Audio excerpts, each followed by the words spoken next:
Hi friends, welcome back to our channel. Paneer butter masala எப்படி செய்யலாங்கிறத வாங்க இந்த வீடியோவில் போய் பார்க்கலாம்.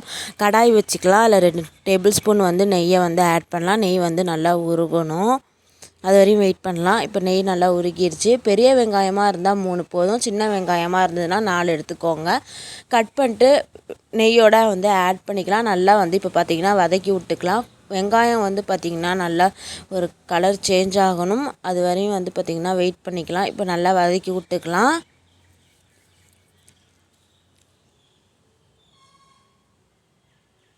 இப்போ பார்த்திங்கன்னா வெங்காயம் வதங்கிடுச்சு. இப்போ தக்காளி ஆட் பண்ணிக்கலாம். சின்ன சைஸ் வெங்காயமாக இருந்துச்சுன்னா 4 எடுத்துக்கலாம், பெரிய சைஸாக இருந்ததுன்னா 3 போதும். அதையும் சேர்த்து நல்லா வதக்கி விட்டுக்கலாம். வெங்காயமும் தக்காளியும் நல்லா வதங்கணும்.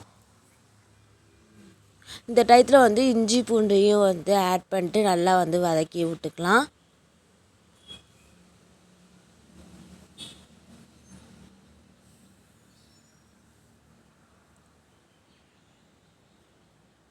இப்போ முந்திரி பருப்பு ஆட் பண்ணி விட்டு திருப்பியும் லைட்டாக வதக்கி விட்டுக்கலாம். இப்போ நல்லா வதக்கி விட்டாச்சு. இது ஆறுனதுக்கப்புறம் மிக்ஸி ஜாரில் போட்டு மாற்றி அரைச்சி வச்சுக்கலாம். இப்போ திருப்பியும் கடாயை வச்சுக்கலாம். அதில் 3 டேபிள் ஸ்பூன் நெய் ஆட் பண்ணிக்கலாம். நெய் நல்லா உருகட்டும். இப்போ பார்த்திங்கன்னா பிரியாணி இலை போட்டுக்கலாம்.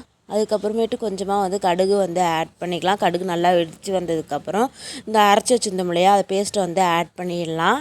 ஆட் பண்ணிட்டு உங்களுக்கு வேணுங்கிற அளவு தண்ணி நம்ம ஆட் பண்ணிக்கலாம். ஆட் பண்ணிட்டு நல்லா மிக்ஸ் பண்ணி விட்டுக்கலாம். கொஞ்சோண்டு சக்தி மசாலா பொடி கொஞ்சம் ஆட் பண்ணிக்கலாம்.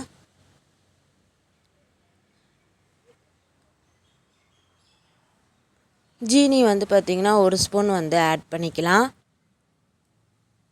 ஆட் பண்ணிட்டு நல்லா மிக்ஸ் பண்ணி விட்டுலாம். அடுத்தது தேவையான அளவு உப்பு ஆட் பண்ணிடலாம். இப்போ லைட்டாக கொதிச்சு வருது, சிம்லேயே வச்சுக்கலாம். நம்ம இப்போ கொஞ்சம் கொஞ்சமாக பன்னீரை ஆட் பண்ணிக்கலாம். ஒரு பீஸாக பார்த்திங்கன்னா நம்ம ஆட் பண்ணிக்கலாம் பன்னீரை.